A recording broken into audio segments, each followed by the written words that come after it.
audio jungle.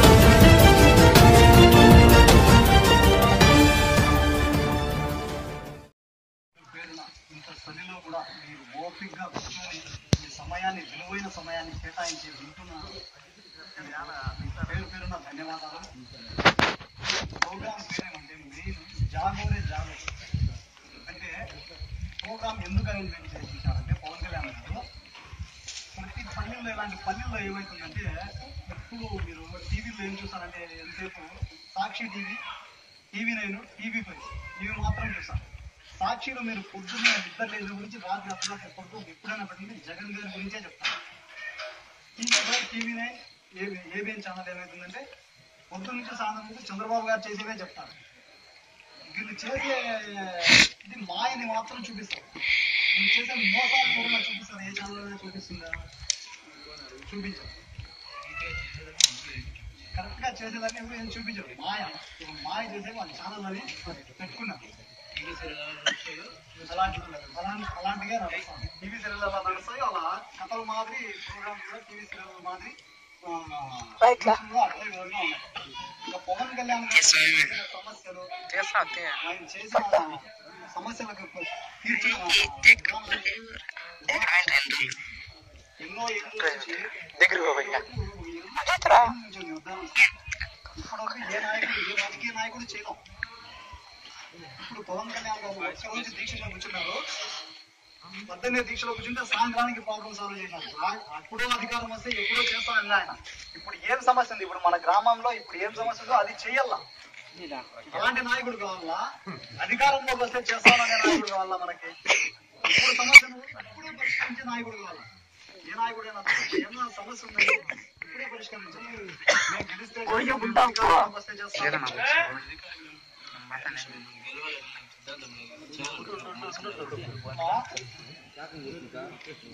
Uddanam ఒకటే కాదు ఆయన చేసిన హుదూద్ తుఫాన్కి 50 లక్షలు, కేరళ 20 లక్షలు, అలా ఆయన సంపాదించిన సంపాదన మొత్తము పేద ప్రజల కోసం అందరికి. ఎవరైనా ఇప్పుడు ఆపరేషన్ చేయించుకోవాలనుకుంటే వాళ్ళకి హాస్పిటల్ ఖర్చులు మొత్తం ఆయన భరిస్తారు. ఇప్పుడు కూడా సమస్య ఉంది అని ఎవరైనా అతని దగ్గరికి వెళ్తే సమస్యకి పరిష్కారం 100% ఇప్పటి వరకు ఆయన ఒక సినిమా చేస్తే 30 కోట్లు అందరికీ తెలిసిన విషయమే. ఈ సంవత్సరానికి 2 సినిమాలు చేస్తే 60 కోట్లు, 5 ఏళ్ళకి 300-400 కోట్లు సంపాదించే నెంబర్ 1 హీరో. ఒక రోజు కలెక్షన్ ఆయన కోట్లలో ఉంటుంది. 30-40 కోట్లు ఉంటుంది ఒక రోజుకి. ఆయన సినిమా రిలీజ్ అయితే ఒక రోజుకి. అలాంటి సంపాదన వదులుకొని కావాల్సినటువంటి పరిస్థితి ఏముంది ఆయనకి? మంచి లగ్జరీ లైఫ్, హ్యాపీగా ఏసీ రూముల్లో ఏసీ ఇళ్లలో బాగా హ్యాపీగా గడపచ్చు. అలాంటి జీవితాన్ని వదులుకొని సామాన్య ప్రజల కోసం వస్తున్నాడు. ప్రజల కష్టాలు తీర్చేకి వస్తున్నాడు. ప్రజల కష్టాలు ఏంటంటే ఆయన ఏమనుకున్నాడంటే నేను ఒక్కరిని సుఖంగా ఉంటే సరిపోదు, నా దేశం బాగుండాలి, నా రాష్ట్రం బాగుండాలి, నాతో పాటు ప్రజలు అందరూ బాగుండాలి అనే ఉద్దేశంలో వస్తున్నాను. ఒక్కరు బాగుండాలి, ఒక్కరు బాగుండటం కాదు. ఇప్పుడు అధికార పక్షం ఎలా అంటే అధికార పక్షం ఇప్పుడు మనము డైలీ ఒక 500-1000 రూపాయలు సంపాదిస్తాం. సంవత్సరానికి టార్గెట్ 1 లక్ష రూపాయలు సంపాదిస్తాం. అదే మనం ఉన్నట్టుండి ఒక 10 లక్షలు సంపాదిస్తాం. కరెక్ట్గా నీతి నిజాయితీగా 10 లక్షలు మనం సంపాదించగలమా? సంవత్సరానికి సంపాదించలేదు. ఆ విలువలు 1,000 కోట్లు సంపాదిస్తాం సంవత్సరానికి. అవినీతి, దోపిడీ, దౌర్జన్యాలు, భూ కబ్జాలు, ఇసుక మాఫియా, ల్యాండ్ మాఫియా, కబ్జాలు. ఇప్పుడు ఏదైనా కాంట్రాక్ట్, ఇప్పుడు ఇక్కడ నుంచి ఇక్కడ రోడ్ వేసేకి 1 లక్ష రూపాయలు కాంట్రాక్ట్ ఇస్తాం. 1 లక్ష రూపాయలు అయిపోతుంది. ఐటికి 30,000-40,000 ఖర్చు పెడతారు. 60,000 దొక్కేస్తారు.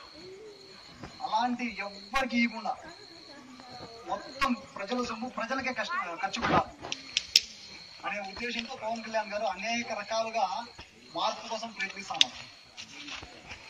ఇలాంటి వ్యక్తిని ఖచ్చితంగా మనం సపోర్ట్ చేయాలి. జనసేన గొప్పది అని నేను ఖచ్చితంగా చెప్పగలను. ఎందుకంటే ఒక నాయకుడికి ఓటు వేయాలంటే మనము ఒక్కసారి మీ గుండెల మీద చేసుకొని చెప్పండి, ఇప్పటి వరకు మీరు ఎన్ని ఓట్లు వేసింటారు? ఒక 4-5 వేసినారు. ఎప్పుడైనా మీకు ఒక నీతి నిజాయితీ గల నాయకుడికి ఓటు వేసాను అనిపించింది? అప్పులు తీసుకొని 500 ఇచ్చినాడు, 1000 ఇచ్చినాడు, మందు తాపించినాడు, ఏదో ఒకటి వాళ్ళకి చూసింది. అప్పుడు మనం ఏమనుకున్నాం, మనం అలవాటు అయిపోయింటాం. ఈసారి చేసాం, మళ్ళీ ఇంకోసారి మళ్ళీ అట్లా అలవాటు అయిపోయింటాం. ఒకటి మార్చుకోవాలి, నా ఓటు నా ఇష్టం, నేను ఎవరికైనా వేసుకుంటాను అనే బదులు నా రాష్ట్రం, నా దేశం, నా ఊరు బాగుండాలి అనుకుని ఆలోచించండి. ఒకసారి ఆలోచించండి, నా రాష్ట్రం బాగుండాలి, నా నాయకుడు కాదు, నా రాష్ట్రం బాగుండాలి అనుకోవాలి. ఆలోచించి ఓటండి, మీరు ఖచ్చితంగా మార్పు వస్తుంది. ఎప్పుడైనా సరే మీరు అలవాటు అయిపోయినా వాళ్ళేప్ప అనుకుంటే అది అలాగే ఉంటుంది. ఒక్కసారి నా ఓటు నా ఇష్టం అనుకుంటావు, నా రాష్ట్రం నా ఇష్టం అనుకో, ఖచ్చితంగా ఓటు మారుతుంది. ఖచ్చితంగా నువ్వు అటు అవినీతికి వేసిన ఓటు నీతి పరుడికి వేస్తావు. ఖచ్చితంగా ఆలోచించాలి. ఒకే ఒకసారి గుండెల మీద చేపెట్టుకుని ఈ నాయకుడికి ఎందుకు ఓటు వేయాలా, ఈ నాయకుడికి ఎందుకు వేయకూడదు అనుకోని స్కెచ్ చేసుకొని పవన్ కళ్యాణ్ ఏం చేసినాడు, ఇతను ఏమన్నా ఉన్నాయి, అవినీతి చేసినాడా లేదు, దోపిడీ చేసినాడా లేదు, దోజనం చేసినాడా లేదు, భూ కబ్జాలు లేదు, ఏం చేసినాడు, ఎందుకు వేయకూడదు ఓటు. సరే, ఇంకా జగన్ తీసుకోండి. జగన్ ఎన్ని ఉన్నాయి, ఇతని పైన అవినీతి కేసులు ఎన్ని ఉన్నాయి, ఎన్ని మాఫియాలు ఉన్నాయి, ఎన్ని ఉన్నాయి. ఇంకా చంద్రబాబు తీసుకోండి, ఎన్ని ఉన్నాయి, దోపిడీలు ఎన్ని ఉన్నాయి, ఇసుక మాఫియాలు ఎన్ని ఉన్నాయి, ఎన్ని భూ కబ్జాలు ఉన్నాయి, ఎన్ని అవినీతి కేసులు ఉన్నాయి అన్ని ఒకసారి ట్రాలీ చేసుకోండి. వీళ్ళకే ఓటేస్తాను. ఏమీ లేని నిజాయితీ పరునికి ఎందుకు ఓటేసి అనుమానిస్తాను. అనుమానించాల్సిన సమస్య లేదు, ప్రసక్తే లేదు. అనుమానించడం కూడా అనుమానించకూడదు. ఒక్కటి పవన్ కళ్యాణ్ చేశాడు తప్పు, ఇతను ఓటు వేయకూడదు అని మీకు అనిపిస్తే లేదండి. పవన్ కళ్యాణ్కి ఏం మచ్చ లేదు అనిపిస్తే మీరు ఖచ్చితంగా పవన్ కళ్యాణ్ ఓటు వేయండి. ఒక్కసారి గుండెలు మీరు చేసుకొని ఆలోచించండి మీరే, ఎందుకు వీళ్ళకి వేయకూడదు, ఎందుకు వీళ్ళకి వేయచ్చు అని మీకే అప్పుడు క్లారిటీ వస్తుంది. ఈ నాయకుడు చేసిన పని ఏమి, ఈ నాయకుడు చేసిన పని డబ్బులు అమ్ముకున్నాం, మన ఓట్లు అమ్ముకోవాలి. కానీ ఎంత మూల్యానికి? 500, 1000. మన పిల్లల భవిష్యత్తు ఎంత? మన పిల్లల భవిష్యత్తు ఇప్పుడు మీరే చెప్తాను, మీ ఊరి పిల్లలంతా బెంగళూరులో పోయి జాబ్ చేస్తున్నారు. అవసరమా అంత దూరం వెళ్ళి? బెంగళూరులో కొందరు, మెడ్రాస్ కొందరు, హైదరాబాద్, తిరుపతి, అక్కడెక్కడో వెళ్ళిపోవాలి దేశాల నుండి. ఊర్లో ఇక్కడ ఇప్పుడు కొత్తకోటలో మీ పిల్లలు ఇక్కడ 20,000 జీతం చేసుకొని ఇక్కడే ఉండి మీ ఇంటికి సాయంత్రం కోసం మీకు ఎంత ఆనందంగా ఉంటుంది, ఎంత సంతోషంగా ఉంటుంది. మీ బిడ్డలు మీ కళ్ళ ముందు ఉంటే ఎంత సంతోషంగా ఉంటుంది. చాలా మంది ఏమంటారంటే జనసేన పార్టీలో, పవన్ కళ్యాణ్ గారి పార్టీలో పిల్లలు ఉన్నారు, అంతా 20-30 ఏళ్ళ వయసులో ఉండే వాళ్ళే అంటారు. చిన్నపిల్లలు ఏంటో ఎగురుకుంటా ఉన్నారు అనుకుంటారు. భవిష్యత్తు, యువత భవిష్యత్తు, మార్పు కోరుకుంటా ఉన్నారు యువత. ఏమే పవన్ కళ్యాణ్ గారి పక్క ఉంటే మా భవిష్యత్తు ఉంటుంది. 25 సంవత్సరాలు మాదే భవిష్యత్తు, మేము నిర్ణయించుకోవచ్చు ఈడే బతుకల్లా అని. వేరే పార్టీలు ఏం చేస్తున్నాయి, తరిమేస్తున్నది. అమెరికా, లండన్, సింగపూర్, మలేషియా, వెళ్ళిపోండి. ఆ పక్క కంట్రీలో ఇంప్రూవ్ అవుతుండేది. మన ఆంధ్రప్రదేశ్ ఎందుకు ఇంప్రూవ్ కావడం లే? మన భారతదేశము మనం ఇక్కడ నుంచి వెళ్ళి వాళ్ళని బలోపేతం చేస్తున్నాం.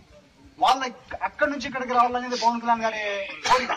అమెరికాకి వెళ్ళిపోయిన వాళ్ళు ఇక్కడికి వచ్చి జాబులు చేయాల, అలాంటి మార్పు తీసుకున్న వల్ల, అలాంటి ఉద్దేశంతో పార్టీ పెట్టారు.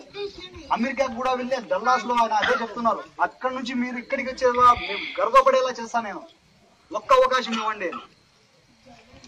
ఇప్పుడు మన పిల్లలు మన దగ్గర ఉంటే మనకి ఎంత ఆనందం, ఎంత సంతోషంగా ఉంటుంది. వాళ్ళ భార్య బిడ్డలతో వాళ్ళు ఇక్కడ ఉంటే మన కష్ట సుఖాలు చూడగలము. బెంగళూరులో ఉంటే ఇప్పుడు జ్వరం వస్తుందంటే మీ పిల్లలు మీరు చూడగలరా? ఫోన్లో మాత్రం మాట్లాడగలరు, ఎట్లుంది మీ పిల్లలు ఎట్లుంది అని అంతే అడగగలరు. అదే వాళ్ళు ఇక్కడే ఉంటే వాళ్ళ భవిష్యత్తు బాగుండాలి అనే ఉద్దేశంతో పవన్ కళ్యాణ్ ఇప్పుడు కొత్తకోటలో మన నియోజకవర్గంలో వెంకయ్య గారు చెప్పినట్లు ఒక ఫ్యాక్టరీ పడింది అనుకోండి, ఒక 5,000 మంది వర్కర్లు కావాలా. అలాంటి వర్కర్లు ఇక్కడ మనకి జాబ్ వచ్చిందంటే ఇక్కడే ఉంటారు మన పిల్లలు అందరూ. యువత మొత్తం భవిష్యత్తు కోరుకుంటుంది కాబట్టి జనసేన వైపు ఉంది. అందుకు చాలా మంది ఏమంటారంటే పిల్లలు 20-30 ఏళ్ళ పిల్లలంతా జనసేనలో ఉన్నారు అనుకుంటారు. ఎందుకంటే మాదే భవిష్యత్తు, మా భవిష్యత్తు మేము ఎలా బతకాలనుకుంటున్నామో మేము నిర్ణయించుకున్నాము. మేము ఎక్కడికి పోనవసరం లేదు, మా రాష్ట్రంలోనే, మా దేశంలోనే, మా నియోజకవర్గంలో మేము ఇక్కడే బతకల్లా. అందుకు మేమేం చేయాలి, మార్పు రావాలి. ఖచ్చితంగా మార్పు వస్తే మేము ఇక్కడే ఉంటాము, ఇక్కడే బతకగలం.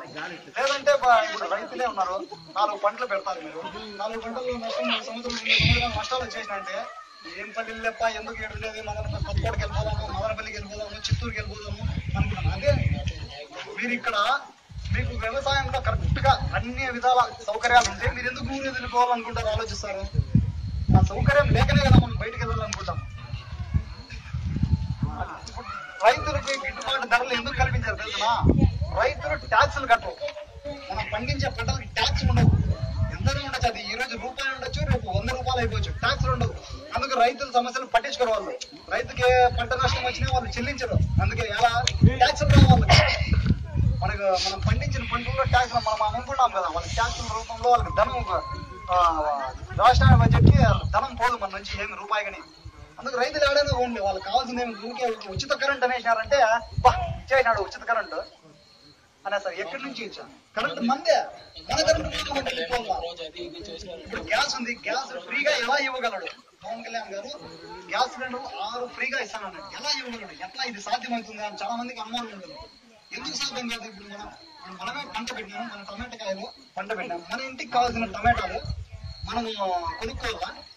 తోట మన తోటే కదా, మనమే పెరుక్కొని వచ్చుకుంటాం కదా, మన ఇంటికి కూడా మనం కొనుక్కోవాలా? మన రాష్ట్రానికి ఎంత కావాలో గ్యాస్ అంత తీసుకొని మిగతాది కావాలంటే అమ్ముకుందాంలే అనే ఉద్దేశంతో పవన్ కళ్యాణ్ గారు ఫ్రీగా ఇస్తా అన్నారు. వీళ్ళు ఏం చేస్తున్నారు? గుజరాత్ కి, బీహార్ కి మొత్తం గ్యాస్ ని అమ్మేస్తున్నారు.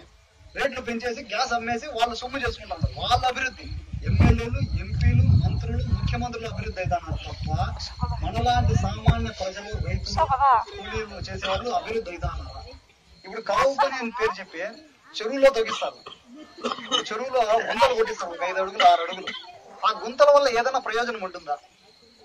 అదే కూలీలు ఒక రైతుకి, ఒక పంటకి 20 కూలీలు, 20 కూలీలు ఈ పంటకి టమాటాలకి పుర్రి కట్టుకుంటే పుర్రి కట్టుకుంటాం, 20 రైతులకు సాయం చేయొచ్చు కదా. అక్కడ ఎంత కష్టం, వాళ్ళ గడ్డపార్లు, పార్లు, భోగిలు ఇచ్చేది ఎంత కష్టం అది. దానివల్ల రూపాయి ప్రయోజనం లేదు. అదే పనిని అదే ఉపాధి హామీ ఒక రైతుగా అండగా ఒక టమాటా పంట పెట్టిన రైతుకి ఒక 20 కూలీలు తగ్గించడానికి, పుర్రి కట్టడానికి, దేనికొక దానికి మద్దతు ఇస్తే ఆ రైతు ఎంత ఖుషి అవుతాడు, ఎంత లాభం ఉంటుంది. ఇలాంటి సమస్యలన్నీ పవన్ కళ్యాణ్ దృష్టికి నేను తీసుకొని వెళ్ళాము. నేను చెప్పాము జరుగుతూ ఉండే చదువుతూ కూడా వల్ల ప్రయోజనం లేదు. కష్టాలని ఈ రైతులకు కావాల్సింది పంటకి కూలీల్లో అయినా సహాయం చేయగలరు ప్రభుత్వము, ఇక దేంట్లో సహాయం చేయగలరు? చాలా మీరు జాగ్రత్తగా గమనించండి. ప్రభుత్వాలు చేస్తున్నటువంటి విషయాన్ని చాలా జాగ్రత్తగా గమనించండి. మీకు న్యాయం, మీకు జనసేన పార్టీ మీకు న్యాయం చేస్తుంటే ఓటేయండి దయచేసి. ఖచ్చితంగా మార్పు తీసుకొని వస్తారు. ఆయన డబ్బుల కోసం ఆశించి వచ్చిన వ్యక్తి కాదు. ఆయనకు పదవి మీద ఆశ, వ్యామోహం లేదు. ఉన్న డబ్బును వదులుకున్నాడు. ఆయన కోరుకుంటే 2009లోనే ఏదో ఒకటి సాధించవచ్చు. వాళ్ళ అన్నగారి పార్టీ పెట్టినప్పుడే ఆయన ఏదన్నా సీటు కావాలన్నా తీసుకోవచ్చు. 2014లో ముఖ్యమంత్రి నారా చంద్రబాబు నాయుడు మద్దతు ఇచ్చినప్పుడు ఆయన రాజ్యసభ సీటు కావాలన్నా తీసుకోవచ్చు. అలాంటివి ఏమీ ఆశించకుండా వచ్చిన వ్యక్తి పవన్ కళ్యాణ్ గారు. దయచేసి మీరందరూ ఈసారి జనసేనకు సపోర్ట్ చేస్తారని ఆశిస్తున్నాము. ఖచ్చితంగా ఒకసారి ఆలోచించి, పిల్లల భవిష్యత్తు గురించి ఆలోచించి జనసేనకు ఓటేయాలని కోరుకుంటున్నాను. జై జనసేన, జై హింద్. ఏంటండి, వీడియో నచ్చిందా? అయితే ఓ లైక్ వేసుకోండి, లేదంటే ఓ కామెంట్ చేయండి. ఎప్పటికప్పుడు మా వీడియోస్ చూడాలంటే సబ్స్క్రైబ్ చేసుకోండి.